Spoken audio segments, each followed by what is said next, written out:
Prediction time from analyst Mark Greenstein. So I'm also a candidate, Mark Stewart Greenstein, in the governor race. But here's the analysis part that I predict for 47 hours from now when the polls open. Ladies and gentlemen, I've said for 6 weeks now that this is not going to be close. It'll be a double-digit difference, and I'm still there.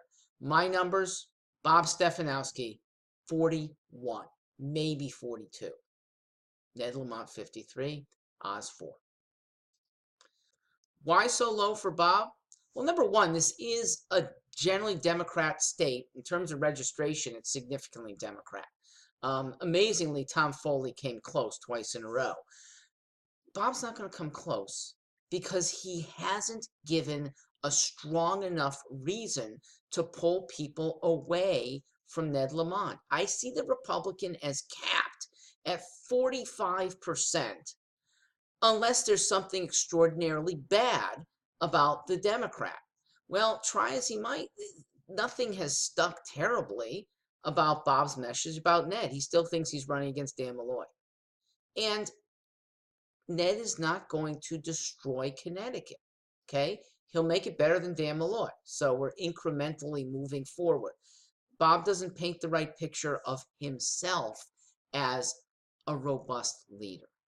So when your only message is, don't do that, yes, it can be powerful if that candidate portends evil. And we had that in a Hillary Clinton message by Donald Trump 2 years ago.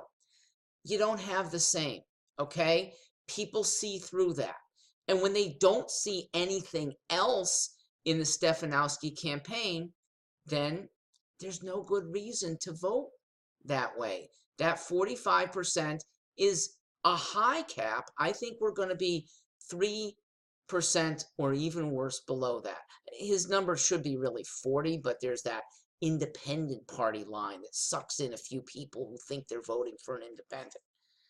Now, there's another good reason why conservatives don't come out in force for Bob. He's not a conservative.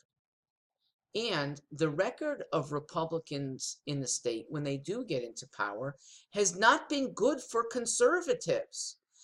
You in Connecticut haven't had a good candidate of prominence. You have one here, but I haven't gotten prominence. Conservatives have been left with Len Fasano, Temis Kalaritis. They're okay. They generally are reactors. They're not outspoken conservatives. Where's the conservative agenda among Connecticut Republicans? You don't hear it. Bob's agenda is not conservative. Cutting taxes without significantly cutting spending is not conservative. It's a prescription for deficits. Thoughtful Republicans know that the Laffer curve is a Laffer, L-A-U-G-H-E-R. It didn't work for Reagan. Reagan was a successful president, not because of cutting taxes, but because of being strong in so many other areas, because of dropping regulation, because of optimism. The taxes helped some, but there was deficits along the way. Laffer was wrong about high tax rates automatically meaning less stimulus to growth, okay? We had very good growth in the 1950s and early 60s when tax rates capped out at 90%.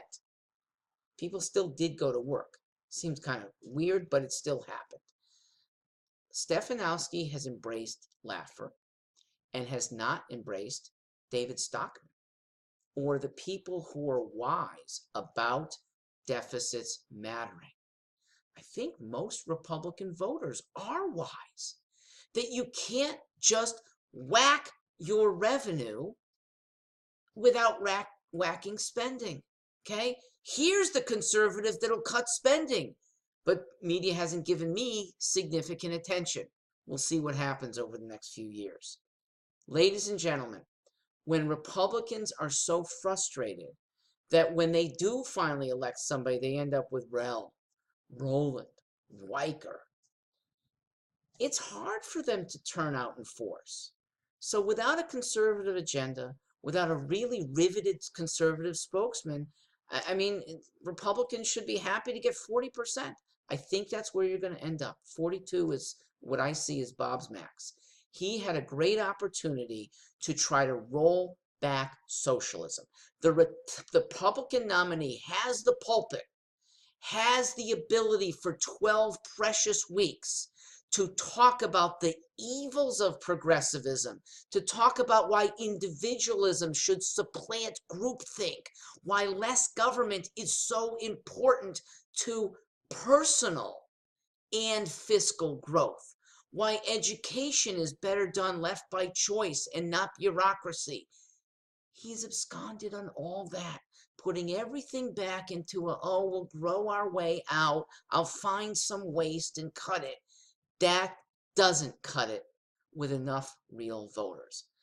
Republicans should feel sorry that you wasted a good chance. The good news is Ned Lamont is not going to be a terrible scourge on Connecticut. He listens to voters, okay? So though he starts in the far left, he has the ability to move to the center. And if we push on the General Assembly to be responsible, you're not getting that push in 2018, but for the 2020 elections, you could have a rock-solid General Assembly, primarily Republicans, maybe Democrats like me, who are fiscally responsible, Jeffersonians, Blue Dogs. That was the name from about 20 years ago. Those kind of Democrats could save the state. I'm one who's going to be there in the fray. I hope I can serve the Lamont administration, or if surprise, it's Bob and he can shuck his handlers, I'd like to serve him too, bringing the liberties perspective into government, downsizing it smartly, and making all of Connecticut better off. All right, so that's my analysis. Thank you for your attention. Have a good morning. We'll see you on Election Day.